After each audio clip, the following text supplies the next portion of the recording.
Hey everybody, Jason Spengler here, the Santee Swapper. Yet another unboxing video. This one's kind of exciting. 41 pounds is what these three boxes add up together, tipping the scales. And this is a collection that I have absolutely no idea what's in here. Sometimes I get really interesting calls from older scouters that are ready to pass on their scout patch collections to kind of recycle them back into the hobby, get them back into the hands of scouts because maybe there's no one in their family really interested in these items. And so that was what the case was here. I got a call from a scouter. It was an old scoutmaster who had accumulated these items, and he told me what he used to do was take them to scout meetings. He would set them out at scout meetings, maybe courts of honor, and let scouts look at them. But that time has come and passed. He's no longer that active, and he really just wanted to get these back into the hands of collectors. And so what he agreed to do was just ship the items to me on preview. I'm going to take them, basically open them up with you right here on film, and then I will review what's here, make him an offer to buy these items, and then hopefully I'll be that person to kind of recycle them back into the hands of collectors. So this will be an exciting unboxing. I honestly have no idea what's here. I will say that the gentleman was very humble. He said, "Oh, I don't have any really rare stuff. You know, there's not." He was more of a, he collected for things that looked good and just to kind of get a wide variety, because his purpose was really just kind of a display. And so it wasn't like he was going down a checklist trying to get the rarest items. So it was very humble, which was kind of neat in our conversation. So I've got three boxes to get through. Let's get cracking. All right, let's go ahead and open the biggest box first. This one says on the box here, China plates and cups. I don't think that's what's in here. This one's it's got a little push down in the middle, so I'm really not sure what's in here. It's not the heaviest box. It's not really super dense. So I was kind of curious what's in this one. Let me cut this tape here and we will find out. So it turns out this scouter was from Missouri, and so these items were mailed to me. I went to my UPS store box and picked them up yesterday, and just really kind of curious to see what's in here. Whoa, okay. Man.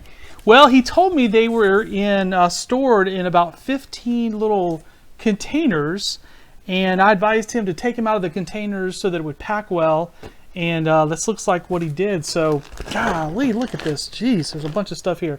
I'll tell you what, let's do. I'll just kind of move this over and pull things out. Let's start with this big bag here. Oh boy, that's a lot of patches. That's good. Sometimes, you know, you get collections, you don't know if you're going to get a bunch of books or what you're going to get. But this first bag has neckerchiefs.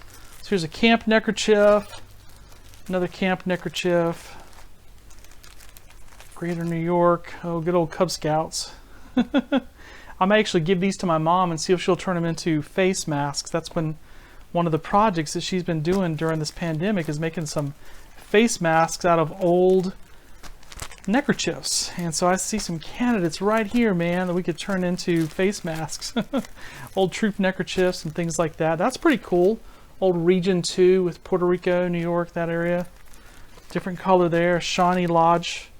He's from Missouri, so Shawnee is a Missouri lodge. All right, let's see what the next one is. Got a bunch of stuff here. Oh, this is kind of a cool set. I remember this. So, I think this is 2001 or maybe it's 2005 Jamboree. And this troop, believe it or not, this troop from Oklahoma did a whole giant set of patches. If I remember, I think there's 16 patches in here without counting. And these are all different Indian tribes. And it's kind of a beautifully done set. And what they've got here is, I mean, it was always to me a little quasi-unofficial because they kind of borrowed the Jamboree symbol, and it wasn't a troop that I knew of that was actually there. It wasn't like the kids, I don't think, this troop 26 from Tulsa. I think that's just a troop that was from Tulsa. And so I don't really know the story here. If there was a scout leader that was a real patch hound and decided to go out on his own and make a whole bunch of these. But they're kind of jumbo sized, really. If you look at them, they're much bigger than a normal council strip. But I always thought they were really, really beautiful. I remember trading for these at that Jamboree and thinking they were really, really beautiful. The embroidery is really well done, the designs. So that's a great little set here. Just kind of surprised to find it. That's man, I hadn't seen that in a long time. I've had pieces of this over the years, but to go through there and see if it's a whole set, I had not done. Here's a bag of just really different little common patches. We have so many patches to go through, guys. I'm not going to open up every bag. I don't think it would really take a long time. This, again, looks like maybe some little activity patches. Nothing too exciting in there. So I'm just going to kind of keep going if you don't mind. See what else we got in here. There's a lot of stuff to uncover. 41 pounds worth. All right. Man, all right. So, let's see what's in here. There's a little chance for some edumacation. All right, so prior to 1972-73, the BSA was organized into 12 different regions. And these 12 regions were geographical. My memory serves me correctly. They were based on the regions or the districts of the Federal Reserve. And each of the regions had their own logo, and they made patches, neckerchiefs, etc.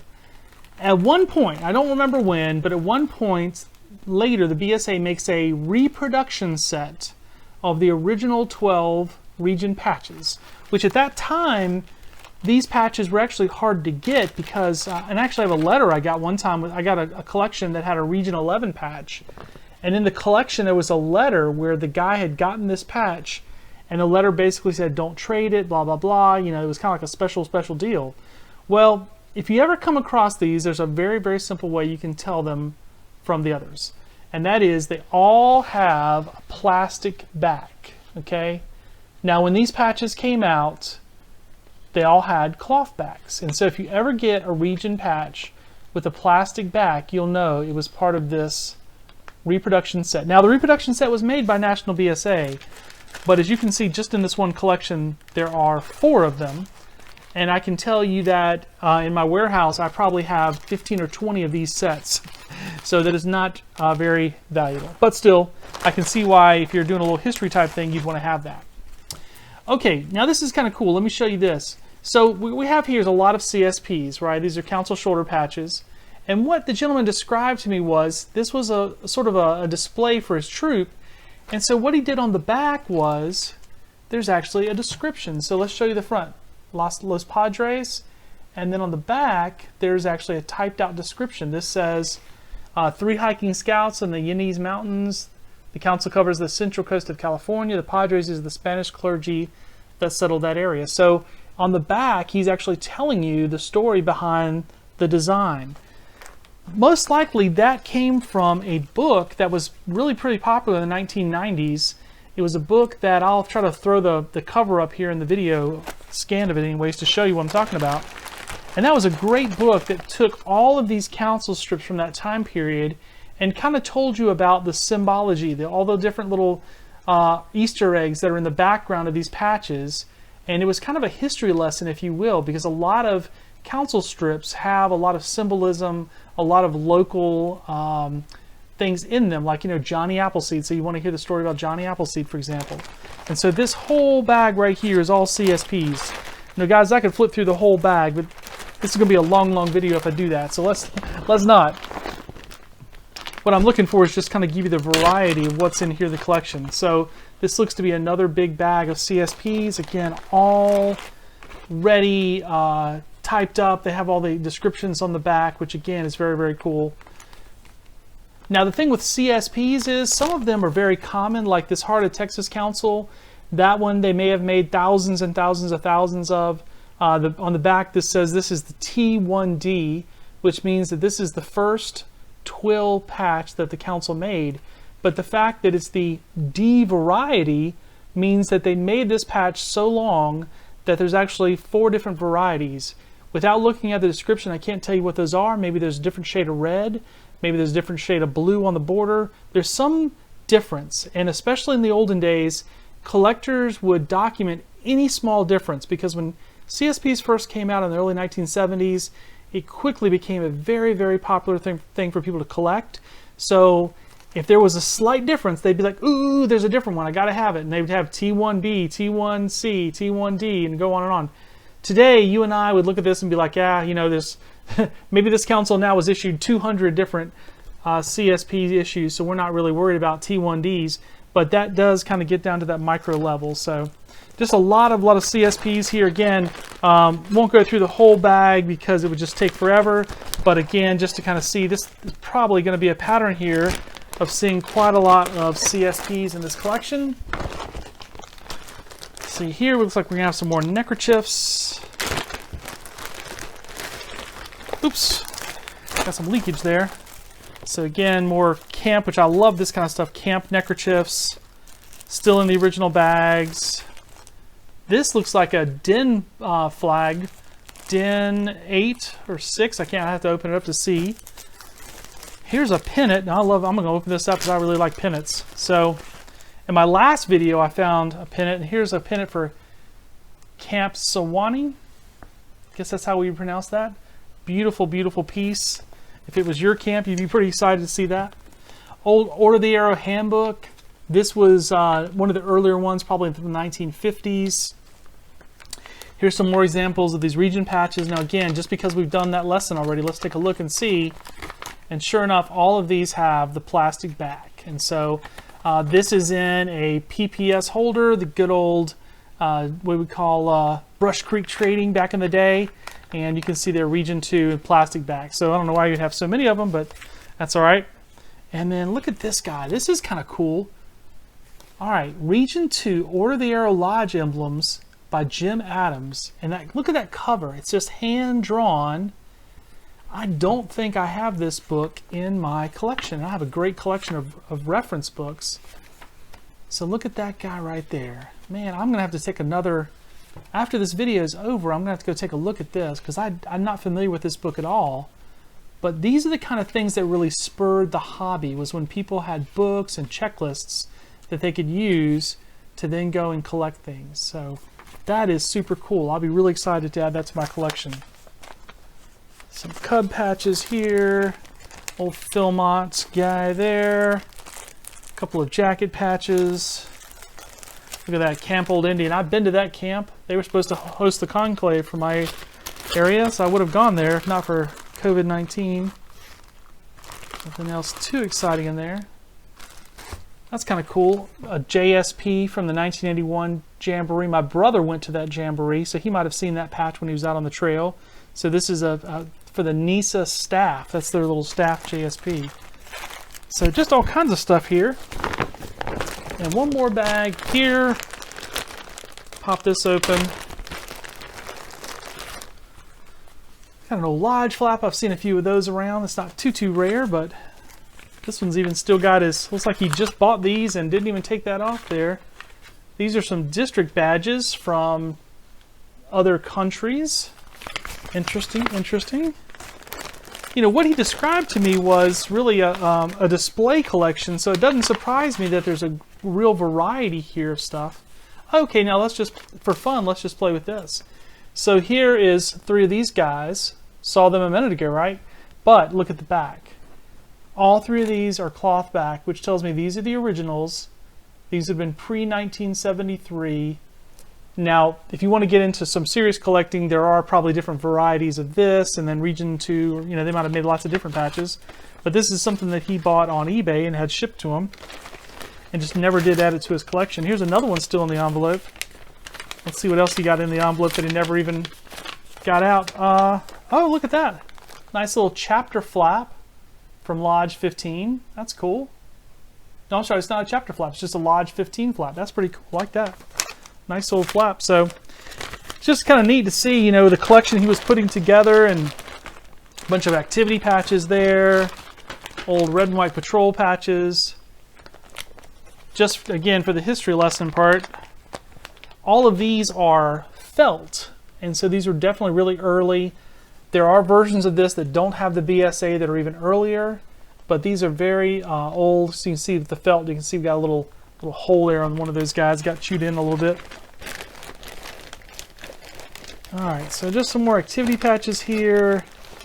Little American flag patches, you know, from the uniform. So what I'll have to do is kind of go through here and get this organized, but for now I'm just going to put it back where it came from. So the good news is I've just scratched the surface of this collection because this is the first box, and there's this first bag in the first box, so there's just still a lot more stuff to go through. So it'll be kind of fun for me to organize all this once we make a deal, and I'll get it sort of sorted out and organized. I'll start posting on, maybe on Facebook, you know, offer some of these things on Facebook. And what sometimes happens is people will watch these videos and they'll say, hey, I saw this, you know, camp pennant that you had, you know, is that still available? So kind of keep going. All right, a couple more bags here. All right, I think that's all for that big box, yeah. All right, so this looks to be another big bag of CSPs, which again, he's got them all identified on the back, which, you know, honestly, having the identifications done is wonderful for me because someone's going to ask, oh, is that the T1A or is that the T1B? And I'll say, oh, well, if it's the T1A, it's what it says on the back. So that's actually really, really helpful for someone like me who has to then try to go and rehome these items. Let's see what we got here, just some different stuff. Again, here's some more items that came in the Brush Creek Trading, the old PPS holders. And these look to be like Scouting Museum pins. Boy, just a little bit of everything here. Try to make sure you guys can see it. Bird Adams, there's a camp patch, Mincy Trails, Nassau County Council. So I'm not sure, you know, again, really diverse collection. I'm not sure what the goal was in some of these things. Probably some, oh, this would definitely have been from his area, St. Louis Area Council. So he had a whole bunch of those. Probably an event that maybe he was even in charge of, you know, Friends of Scouting. He was handing out the patches and stuff like that. So scouting is really strong in St. Louis. When I talked to him on the phone, he was telling me about that he had been out of scouting for a while, then he moved to St. Louis and kind of got reconnected and really active there. So it wouldn't surprise me at all to see a lot of St. Louis stuff here. More CSPs there. Okay. Phew, all right, well, that's the end of box 1. Let's go to box 2 next.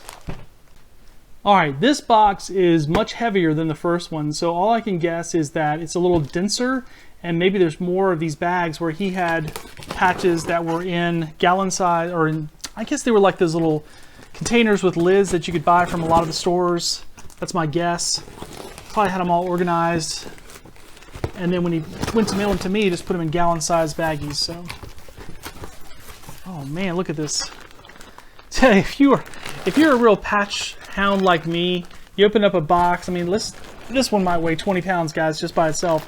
And then just to see bags full of patches is just like, whoa, gets you excited. Looks like a lot of CSPs in here in the bottom. Actually, there's some old patches. There's an old 1960s Eagle Scout patch. That's kind of cool. Flip it around here because I know we looked at a lot of CSPs already, and I want to just kind of capture the variety. So all kinds of stuff. For some reason, there's more of the Region 2. I don't know why. Those are legit with the cloth back. Maybe he grew up in that area. I'm not sure why he was so fond of the Region 2 patches. Here's some old knots. That's one way to take them. Just cut them right off the shirt. Yep. You can do it that way, I guess. Some more knots there. Oops, a couple of lodge flaps in here too. Then too crazy, but a good variety there. So there's that bag on top. Oh, let's see what else we got here. Pull out another bag. Gosh, another bag full, just full of council shoulder patches. Just a bunch. More council shoulder patches. Handfuls of shoulder patches. And more, and then there's some cool stuff here. I mean, like there's a neat trail patch from St. Louis. Here's what's this guy over here? Oh, look at that. Cahokia Pilgrimage. That's kind of neat looking. I always like to see stuff I don't recognize. Some more OA flaps. Definitely there. Another Region 2 plastic bag. Some more guys here. This is kind of a mixture of flaps and CSPs. So what I'll do on my end is I'll take these out and organize them a little bit better. Here's a bunch of St. Louis, you know, again, that's probably his lodge that he was in, so a whole bunch of that stuff. All right, let's keep going, there's more bags. Whoa, all right, another whole bag of CSP. So again, this probably was all held in one container and they just transferred it over. This one, I see some OA flaps in here as well. So just pulling them right off the top there. See those guys. And again, almost all of these are identified on the back. He was super organized. That's amazing. That's makes life so much easier for me trying to go now and find something to do with these. Man, look at that. Now with the flaps, I wonder, does he have them all? Look at that. Even the flaps, at least the ones he has carded, he spent the time to organize them and to identify them, which is such a great help. That is amazing. And then look at this again, some more of the explanation where he typed things out. So here's Lodge 5, and then explanation, Hawk Mountain Council, Reading, Pennsylvania, surrounding areas, provides cheerful service to Hawk Mountain Reservation, the council's camp. So again, just kind of giving someone who was, he'd laid these out at his troop meetings and then allow the scouts to kind of go through them and just be interested in it. So it sounds like a great idea. I know that I have a display that I take sometimes. In fact, it was a memory on my phone. You know how you get these memories on Facebook? So 1 year ago today, I was at a troop court of honor, and I had a display of merit badge sashes.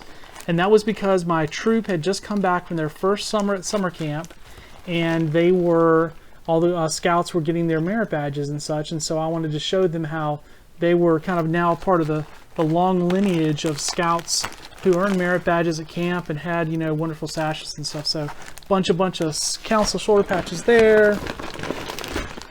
Holy cow, bunch more here. What have we got? This looks to be more like OA patches here. More OA patches here.